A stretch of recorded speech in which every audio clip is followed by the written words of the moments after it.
पंजाब हवामान अभ्यासक मुक्काम पोस्ट गोगळी धामणगाव तालुका शिरूर जिल्हा परभणी। आजपासून पुन्हा पावसाचा जोर वाढणार आहे म्हणून हा अंदाज लक्षात घ्यायचा।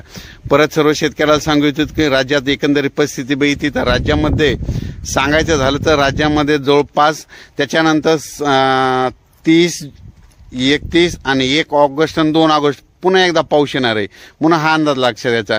पण सांगायचं झालं तर राज्यामध्ये दररोज म्हणजे 2 ऑगस्ट पर्यंत दररोज 2-2 दिवस प्रत्येक वेगवेगळ्या विभागामध्ये पाऊस राहणार आहे। म्हणजे पूर्व विदर्भामध्ये 6 जिल्हे तर त्या 6 जिल्ह्यामध्ये देखील म्हणजे 2 ऑगस्ट पर्यंत दररोज भाग बदलत पाऊस पडणार आहे।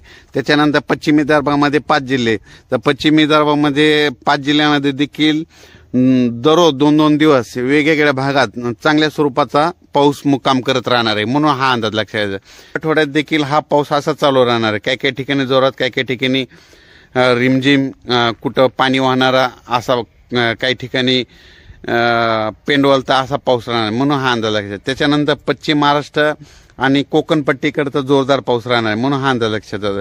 आणि त्याच्यानंतर सांगायचं झालं तर मुंबई आणि उत्तर महाराष्ट्राकडे आता म्हणजे हे जोर वाढत राहणार आहे म्हणजे हे अंदाज लक्षात येतं। म्हणजे सांगायचं झालं तर कोकण पट्टी, पश्चिम महाराष्ट्र, सातारा, सांगली, सोलापूर, कोल्हापूर, नगर या भागामध्ये जवळपास 2 ऑगस्ट पर्यंत म्हणजे असंच पावसाचं वातावरण राहणार आहे। म्हणजे सरी चालू राहणार, काही ठिकाणी रिमझिम राहणार आणि कोकणात तर जास्त मुसळधार स्वरूपाचा पाऊस पडणार आहे म्हणून हा अंदाज लक्षात घ्यायचा। तर ऑगस्ट पर्यंत राज्यात कसलंच असं म्हणजे सर्वदूरचं असं सूर्यदर्शन होणारच नाही म्हणून शेतकऱ्यांनी काय करायचं, आपली शेताची कामे जशी वेळ भेटेल, जशी सवड भेटेल तशी तुम्ही तुमची कामं करून घ्या। कारण की काय होणार आहे, हे पाऊस चालूच राहणार आहे म्हणजे सारखं सांगायचं झालं की बंद पडणार नाही। आज या भागात राहील, उद्या त्या भागात राहील म्हणून हा पाऊस कंटिन्यू चालू राहणार आहे। त्याच्यामुळं राज्यातले पाऊस बंद होण्याची वाट बघू नका, तुम्ही तुमची शेतीचे कामं करून घ्या। जशी वेळ पर्यंत राज्यामध्ये दररोजच वेगवेगळ्या भागात भाग बदलत दररोजच पाऊस पडणार आहे आणि प्रत्येक ठिकाणी एकदा येऊन जाणार आहे म्हणून हा अंदाज लक्षात घ्यायचा।